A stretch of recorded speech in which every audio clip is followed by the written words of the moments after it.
ಶಾಸ್ತ್ರಿಗಳೇ ಶಾಸ್ತ್ರಿಗಳೇ. ಅಮೃತ ಅಮ್ಮ ಚೆನ್ನಾಗಿದೆಯಾ? ಯಾಕಿಷ್ಟು ಗಾಬರಿ ಆಗಿದೆಯಾ? ಏನಾಯ್ತು? ಏನಾಯ್ತು ಏನಾಗ್ತಾ ಇದೆ ಅನ್ನೋದು ನನಗೆ ಗೊತ್ತಾಗ್ತಾ ಇಲ್ಲ ಶಾಸ್ತ್ರಿಗಳೇ. ಆದ್ರೆ ಏನೋ ಒಂದು ತಳಮಳ, ಏನೋ ಒಂಥರ ಆತಂಕ ಮನಸ್ಸಲ್ಲಿ. ನಾನು ನಮ್ಮ ಮನೆಯಲ್ಲಿದ್ದೆ, ಇದ್ದಕ್ಕಿದ್ದ ಹಾಗೆ ಆಕಾಶದಲ್ಲಿ ಒಂದು ಮಿಂಚು, ಏನೋ ಒಂದು ಅಪಾಯದ ಅಪಶಕನದ ಮುನ್ಸೂಚನೆ. ಅದೆಲ್ಲ ಏನು ಅಂತ ಗೊತ್ತಾಗದೆ ನಿಮ್ಮನ್ನ ಕೇಳೋಣ ಅಂತ ಬಂದೆ ಶಾಸ್ತ್ರಿಗಳೇ. ಅಮೃತ, ನಿನಗೊಂದು ಆಘಾತದ ಸುದ್ದಿ ಇದೆ. ಆಘಾತದ ಸುದ್ದಿನ? ಏನದು? ಊರ್ಮಿಳಾ ನನ್ನ ಆಶ್ರಮದಿಂದ ತಪ್ಪಿಸ್ಕೊಂಡಿದ್ದಾಳೆ.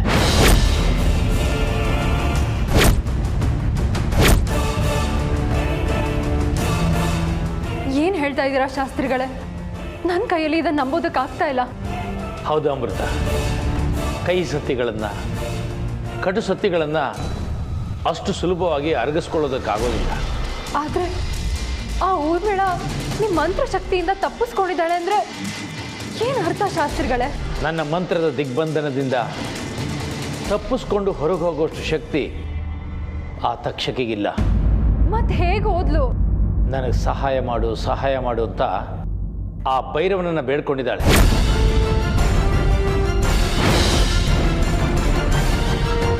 ಅವನಿಲ್ಲಿ ಬಂದು ನನ್ನ ಮಂತ್ರದ ದಿಗ್ಬಂಧನದಿಂದ ಅವಳನ್ನ ಬಿಡಿಸ್ಕೊಂಡು ಕರ್ಕೊಂಡೋಗಿದ್ದಾನೆ.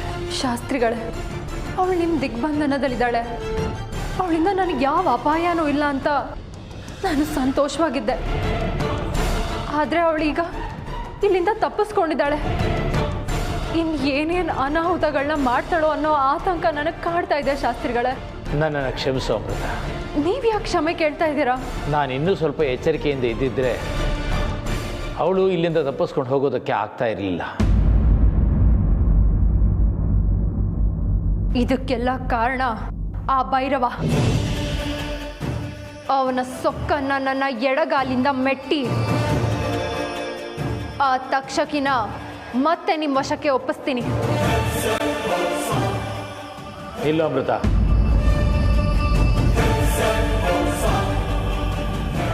ನನ್ನನ್ನು ಯಾಕೆ ತಡಿತಾ ಇದ್ದೀರಾ?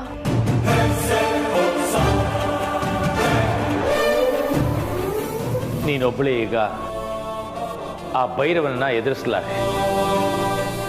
ಅಂದ್ರೆ ನನ್ನ ನಾಗಶಕ್ತಿಯ ಮೇಲೆ ನಿಮ್ಗೆ ಅನುಮಾನನಾ? ನಿನ್ನ ಶಕ್ತಿ ಸಾಮರ್ಥ್ಯದ ಮೇಲೆ ನನಗೆ ಅನುಮಾನ ಇಲ್ಲ.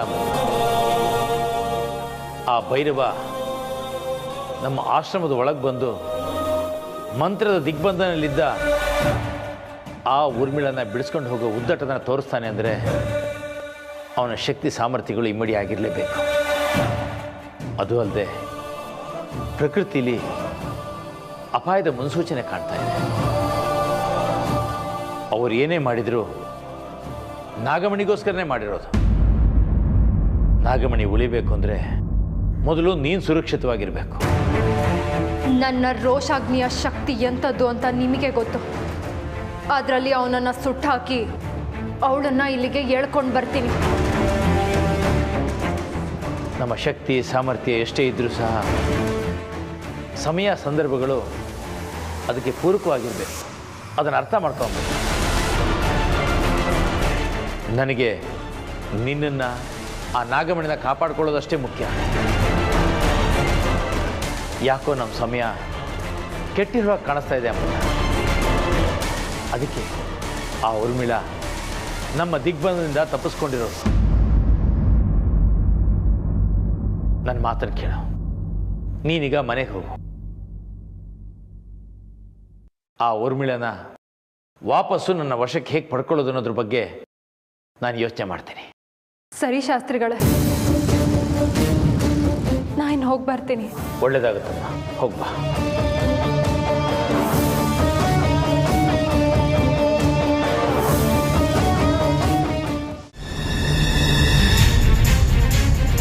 ಏನು ಅನಾಹುತದ ಸೂಚನೆ ಕಾಣ್ತಾ ಇದೆಯಲ್ಲ? ಅನಾಹುತದ ಸೂಚನೆ ಅಲ್ಲ, ಅನಾಹುತನೇ ಬಂದಾಯ್ತು.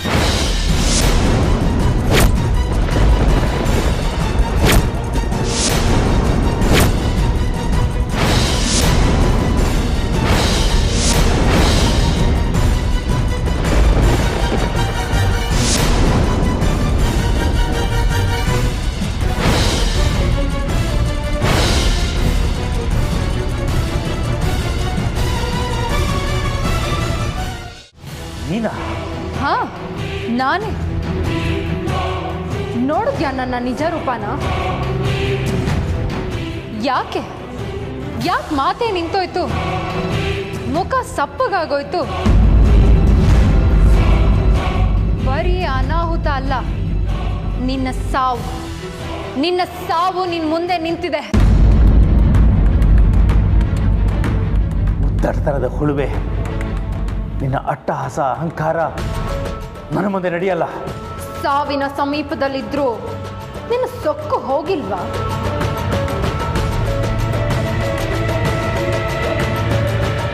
ಹೌದು, ಇದು ಸೊಕ್ಕೆ.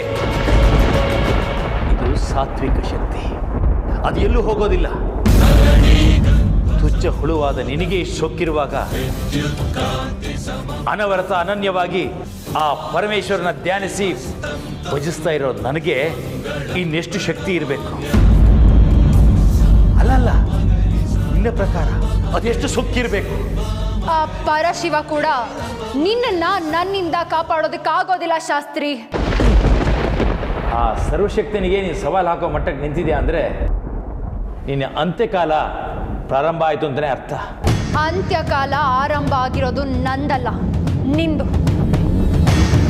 ನನ್ನ ಕಾರ್ಕೋಟಕ ವಿಷಜ್ವಾಲೆಗೆ ಸಿಕ್ಕು ಭಸ್ಮ ಆಗೋದಕ್ಕಿಂತ ಮುಂಚೆ ಒಂದು ವಿಷಯ ಹೇಳ್ತೀನಿ, ಕೇಳು.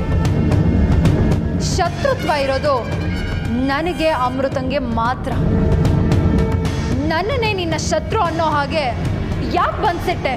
ನಿನ್ನಂಥ ದುಷ್ಟ ಚಿಂತನೆಯ ತುಚ್ಛ ಹುಳುಗಳು ಸ್ವತಂತ್ರವಾಗಿ ಸ್ವಚ್ಛಂದವಾಗಿ ಓಡಾಡ್ತಾ ಇದ್ರೆ ಸಮಾಜಕ್ಕೆ, ಸಜ್ಜನರಿಗೆ ಮಾರಕ. ಅದಕ್ಕೆ ಸಜ್ಜನರಿಗೆ ಮಾರಕ ಅಂದ್ರೆ ನಿನ್ನ ದೃಷ್ಟಿಯಲ್ಲಿ ಅಮೃತ ಸಜ್ಜನಿ ಅಂತನ?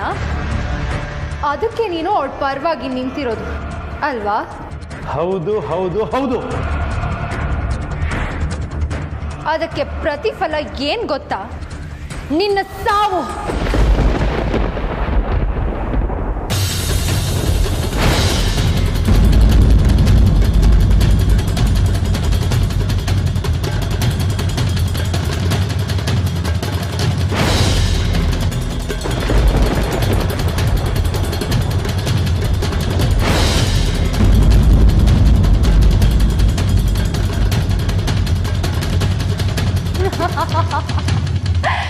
ಏ ಶಾಸ್ತ್ರಿ, ನಾನೀಗ ತಕ್ಷಕ ಕುಲದ ಸಾಮಾನ್ಯ ನಾಗಿಣಿ ಅಲ್ಲ. ನನ್ನಲ್ಲಿ 3 ಮಹಾನಾಗಗಳ ಶಕ್ತಿ ಅಡಗಿದೆ. ಈಗ ನೀನು ನನಗೆ ಏನು ಮಾಡೋದಕ್ಕಾಗೋದಿಲ್ಲ. ನಿನ್ನ ಸಾತ್ವಿಕ ಶಕ್ತಿಗಳು ನನ್ನ ಕಾಲಿನ ಕೆಳಗೆ ಈಗ ಸಣ್ಣ ದೀಪದಂತೆ ಈಗಿಂದೀಗಲೇ ಆರೋಗ್ಯ ನೀನು.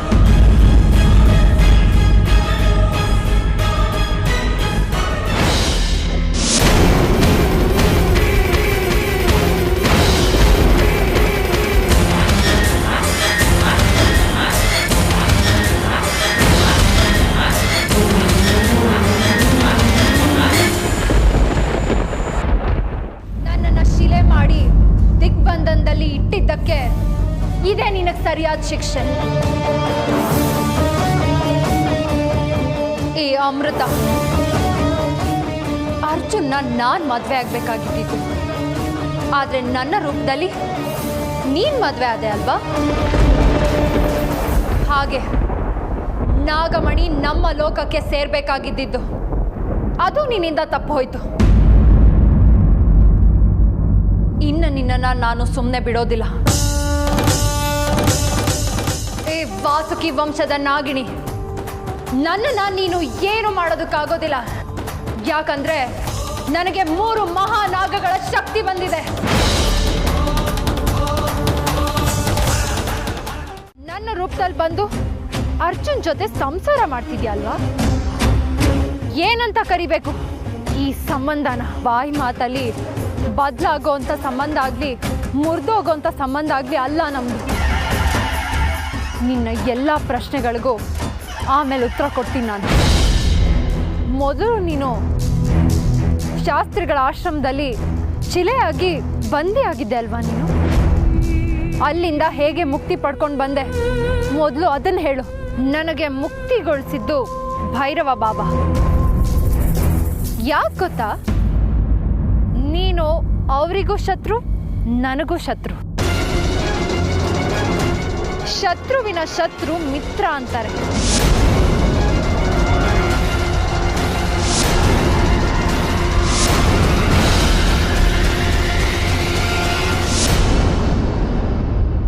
ನಿನಗೆ ಶಾಸ್ತ್ರಿಗಳ ಶಕ್ತಿ ಇನ್ನೂ ಗೊತ್ತಿಲ್ಲ ಊರ್ಮಿಳಾ. ಅವ್ರು ನಿನ್ನನ್ನು ಶಾಶ್ವತವಾಗಿ ಕಲ್ ಮಾಡಿಬಿಡ್ತಾರೆ. ಯಾಕೆ ಯಾಕೆ ಈ ಅಟ್ಟಹಾಸದ ನಗು? ನೀನು ಅಳುವಿನ ಅಂಚಲಿದ್ಯಾ ಅಂತ ಅನ್ಕೊಂಡ, ಅಥವಾ ಸತ್ಯನ ಅರ್ಗಿಸ್ಕೊಳ್ಳೋಕ್ಕಾಗ್ದೇನಾ? ಎರಡಕ್ಕೂ ಅಲ್ಲ, ನಿನ್ನ ಮೂರ್ಖತನಕ್ಕೆ. ಏನು ನನ್ನ ಮೂರ್ಖತನನ? ಏನ್ ನನ್ನ ಮೂರ್ಖತನ? ಆ ನಿನ್ನ ಶಾಸ್ತ್ರಿಗೆ ತಕ್ಕ ಶಾಸ್ತಿ ಮಾಡಿ ಬಂದಿದ್ದೀನಿ. ಅದು ಗೊತ್ತಿಲ್ಲದೆ ನೀನು ಹೀಗೆಲ್ಲ ಮಾತಾಡ್ತಾ ಇದೆಯಾ? ಶಾಸ್ತ್ರಿಗೆ ಆದ ಗತಿನೇ ನಿನಗೂ ಕಾಣಿಸ್ತೀನಿ. ಈಗ ಇವತ್ತು ನಿನ್ನನ್ನು ಕೊಂದು ನನ್ನ ಸೇಡನ್ನು ತೀರಿಸ್ಕೊಳ್ತೀನಿ. ನನ್ನ ಅರ್ಜುನ್ನ ನಾನು ಪಡ್ಕೊಳ್ತೀನಿ.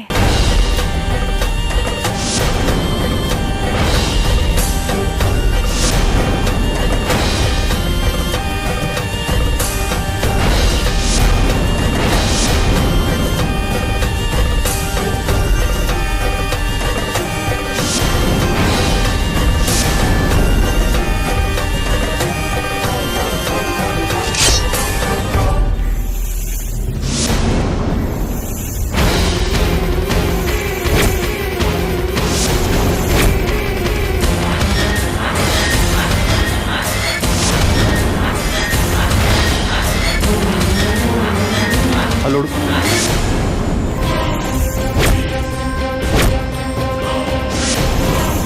ಏನಾಗಿದ್ದು? ಕನಸು ಒಂದು ಅರ್ಥ ಆಗ್ತಿಲ್ವಲ್ಲೋ ಅಣ್ಣ. ನೀನು ಇಷ್ಟೊತ್ತು ಮಲಗಿದೆ ತಾನೆ? ನೀನು ನೆಬುಸ್ಬಿಟ್ಟು ಕರ್ಕೊಂಬಂದಿಲ್ವಾ? ನನ್ಸೆ ಎರಡು ಹಾವುಗಳಲ್ಲಿ ಒಂದು ಮಾತ್ರ ಅಮೃತ ಅಂತ ಗೊತ್ತಾಗ್ತಾ ಇದೆ, ಇನ್ನೊಂದು ಯಾರು ಅಂತ ಗೊತ್ತಾಗ್ತಾ ಇಲ್ಲ. ನನಗೂ ಅದೇ ಅರ್ಥ ಆಗ್ತಿಲ್ಲ ಅಣ್ಣ.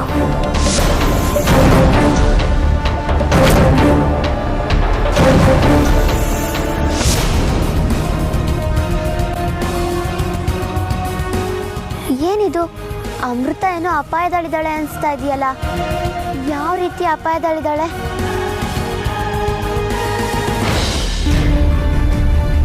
ಹೇ ಪರಮಾತ್ಮ, ಅಮೃತಳಿಗಾಗ್ತಿರೋ ತೊಂದರೆ ಸಾಮಾನ್ಯ ಮನುಷ್ಯನಾದ ನನಗೆ ಗೊತ್ತಾಗ್ತಾ ಇದೆ. ಸರ್ವಶಕ್ತನಾದ ನಿನಗೆ ಗೊತ್ತಾಗ್ತಾ ಇಲ್ವಾ? ಅಥವಾ ಗೊತ್ತಾದರೂ ಸುಮ್ಮನೆ ಇದೆಯಾ ತಂದೆ? ಆ ತಕ್ಷಕಿ ಅಮೃತಳ ಜೀವ ತೆಗಿಬೇಕು ಅಂತ ಸಂಕಲ್ಪ ಮಾಡಿದಾಳೆ. ನಿನ್ನ ದೃಷ್ಟಿಯಿಂದ ಸರಿ ಅಂತ ಅನಿಸಿದ್ರೆ ಸುಮ್ಮನೆ ಇದ್ಬಿಡುತ್ತದೆ. ಇಲ್ಲ, ಅದು ತಪ್ಪು ಅಂತಾದರೆ ಅಮೃತಳನ್ನ ಕಾಪಾಡು ತಂದೆ. ನಿನ್ನ ಭಕ್ತರನ್ನ, ನಿನ್ನ ನಂಬಿದವ್ರನ್ನ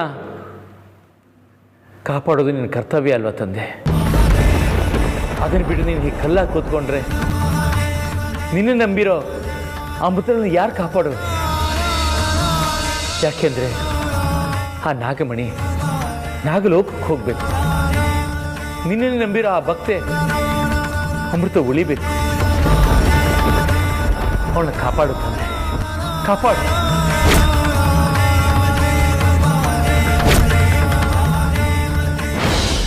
ಊರ್ಮಿಳಾ ನಾಗರೂಪದಲ್ಲಿ ಬಂದು ಅಮೃತ ಮೇಲೆ ಪ್ರಹಾರ ಮಾಡ್ತಿದ್ದಾಳೆ. ಅವಳು ಆಶ್ರಮದಲ್ಲಿದ್ಲಲ್ವಾ, ಶಿಲೆ ಆಗಿದ್ಲು. ತಪ್ಪಿಸ್ಕೊಂಡು ಹೇಗೆ ಬಂದ್ಲು? ಮೊದಲು ಅಮೃತನ ಕಾಪಾಡಬೇಕು.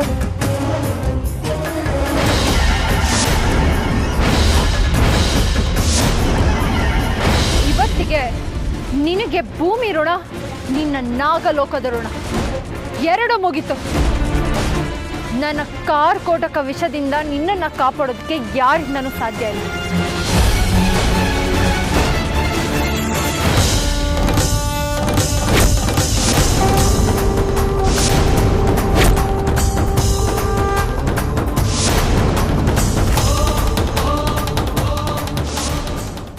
ಸರಿ ಬಾಬಾ, ನಾನೀಗ ಹೊರಡ್ತೀನಿ. ನೀವು ಮತ್ತೆ ಕರೆದಾಗ ಬರ್ತೀನಿ. ಎಲ್ಲಿಗೆ? ನನ್ನ ವಾಸಸ್ಥಾನಕ್ಕೆ. ಸ್ವಲ್ಪ ಸುಧಾರಿಸ್ಕೊಳ್ತೀನಿ. ನೀವು ಮತ್ತೆ ಅಮೃತನ್ನ ಬೇಟೆ ಆಡೋದಕ್ಕೆ ಕರೆದಾಗ ತಕ್ಷಣ ಬರ್ತೀನಿ. ನೀನೆಲ್ಲಿಗೂ ಹೋಗಬೇಕಾಗಿಲ್ಲ, ಇಲ್ಲೇ ಇರು. ನಾನು ನಿನ್ನನ್ನು ಮತ್ತೆ ಕಲ್ಲು ಮಾಡ್ತೀನಿ.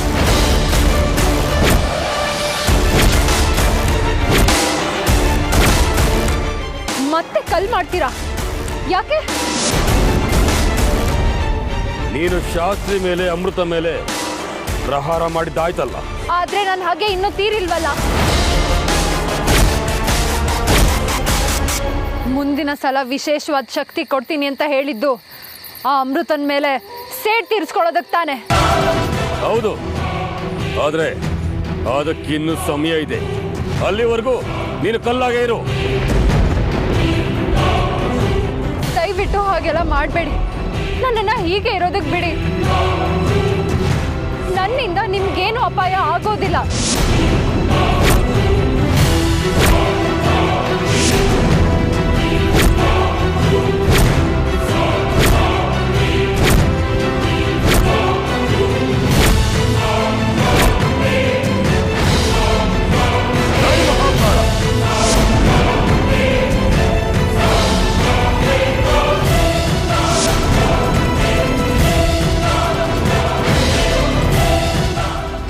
ದಯವಿಟ್ಟು ಇದೇ ರೂಪದಲ್ಲಿ ಇರೋದಕ್ಕೆ ಬಿಡಿ ಬಾಬಾ. ನೀನೊಂದು ಕ್ರೂರ ಮೃಗದಷ್ಟೇ ಅಪಾಯಕಾರಿ. ನಿನ್ನನ್ನು ಹೇಗೆ ಬಿಡೋದು? ನನಗೆ ನಾನೇ ಅಪಾಯ ತಂದುಕೊಂಡ ಹಾಗೆ. ನಿಮ್ಗೆ ನನ್ನ ತಂದೆ ಸ್ಥಾನ ಕೊಟ್ಟಿದ್ದೀನಿ ಅಂದ ಮೇಲೂ ನಾನು ನಿನಗೆ ಮಗಳ ಸ್ಥಾನ ಕೊಟ್ಟಿಲ್ಲ. ನನ್ನ ಸುರಕ್ಷತೆಗಾಗಿ ಈಗ ಕಲ್ಲು ಮಾಡ್ತಾ ಇದ್ದೀನಿ. ಮತ್ತೆ ಅಗತ್ಯ ಬಿದ್ದಾಗ ಮತ್ತೆ ನಿನ್ನ ಜೀವಂತ ರೂಪಕ್ಕೆ ತರ್ತೀನಿ. ಅಯ್ಯೋ, ದಯವಿಟ್ಟು ಹಾಗೆ ಮಾಡಬೇಡಿ ಬಾಬಾ. ದಯವಿಟ್ಟು ಹಾಗೆ ಮಾಡಬೇಡಿ.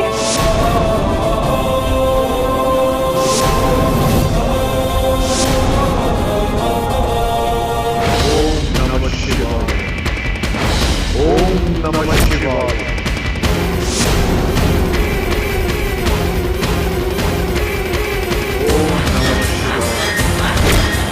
ಓಂ ನಮಃ ಶಿವಾಯ.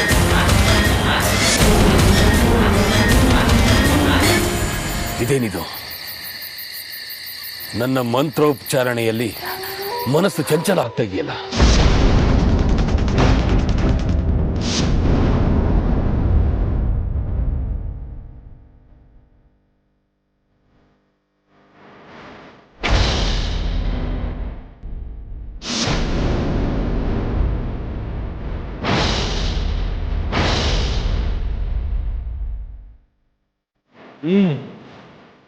ನಾಗಮಣಿ ಇದೇ ಕಾಡಲ್ಲಿದೆ ಅಂತ ನನಗೆ ಗೋಚರವಾಗ್ತಾ ಇದೆ. ನನಗೊಂದೇ ಒಂದು ಅವಕಾಶ ಕೊಡಿ. ಆ ನಾಗಮಣಿ ಎಲ್ಲೇ ಇದ್ರು ನಾನು ತಗೊಂಬಂದು ನಿಮ್ಮ ಕೈಗೆ ಒಪ್ಪಿಸ್ತೀನಿ. ಹಾಗಾದ್ರೂ ನಿಮಗೆ ನನ್ನ ನಿಯತ್ತಿನ ಬಗ್ಗೆ ನಂಬಿಕೆ ಬರ್ಬೋದು. ಸರಿ, ಆದ್ರೆ ನಾನು ನಿನಗೆ ಕೊಡೋ ಕೊನೆಯ ಅವಕಾಶ ಇದು.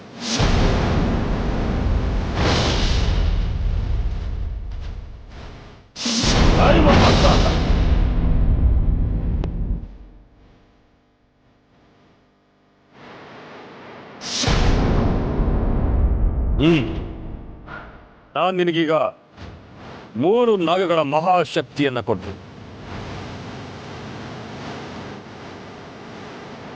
ಮಹಾಕಾಲ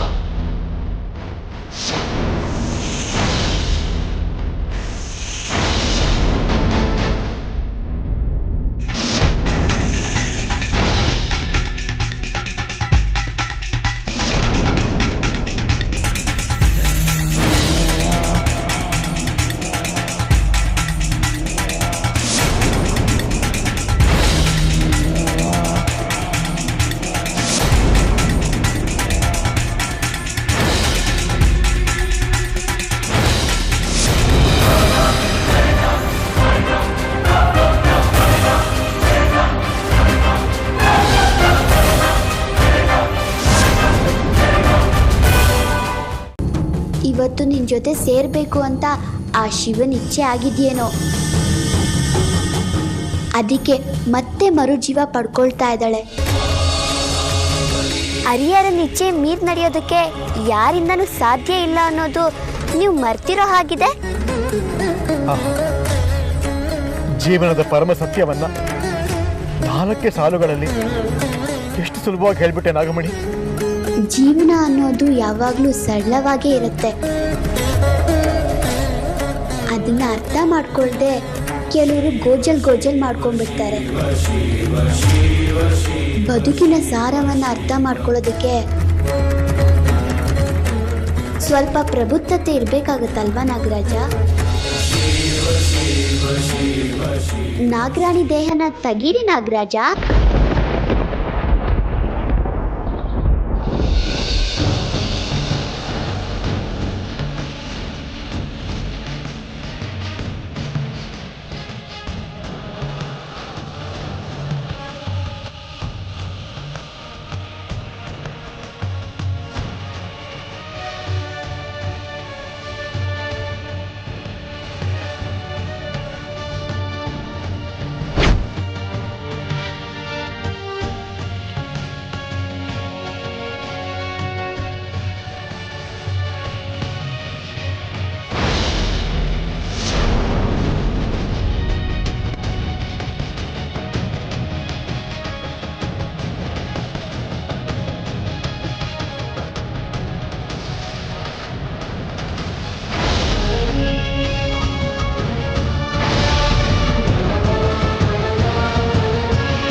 ನಾಗರಾಣಿ, ನಿನ್ ಜೊತೆ ನಗ್ನಗ್ತಾ ಇದ್ದು ಎಷ್ಟು ವರ್ಷ ಆಯ್ತು. ಮತ್ತೆ ನೀನು ನನ್ನ ಜೊತೆ ಇರ್ತೀಯ ಅಂತ ನೆನೆಸ್ಕೊಂಡ್ರೆ ನನ್ನ ಎದೆಯಲ್ಲಿ ಸಂತೋಷ ಉಕ್ಕಿ ಹರಿತಾ ಇದೆ ನಾಗರಾಣಿ. ನಮ್ಮ ಹಿಂದಿನ ಜನ್ಮದ ಸುಕೃತ ನಮ್ಮನ್ನು ಕಾಪಾಡುತ್ತೆ ಅನ್ನೋದಕ್ಕೆ ಇದೇ ಸಾಕ್ಷಿ.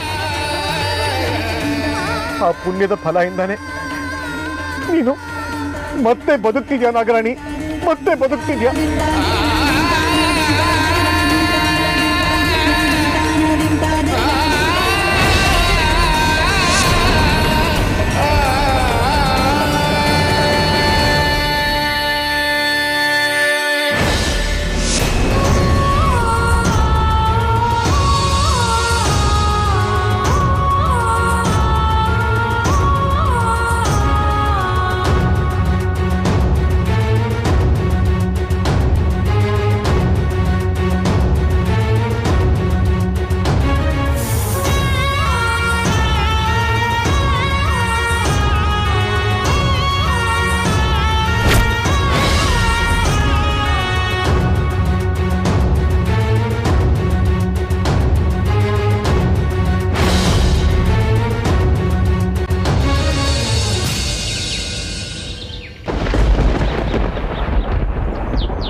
ನಾಗರಾಣಿ, ನಾಗರಾಣಿ